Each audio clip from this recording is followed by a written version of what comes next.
Hello guys, welcome to our YouTube channel, and today we are going to learn how to play game on Instagram.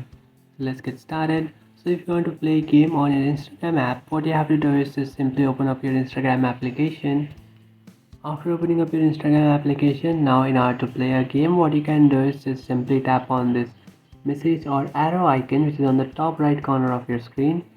And after tapping on that, now what you can do is just, and from here what you can do is just select a person, and now what you can do is send a emoji as a message.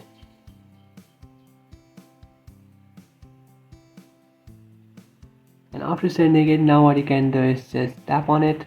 So you have to continuously tap on it, and after doing that, here you can see you have access to the game. So now you can play a game and pass your time. So that's it guys, this is how to play a game on Instagram. If you find this video helpful, don't forget to like and subscribe to our channel. If you have any doubts, feel free to comment below. Thanks for watching.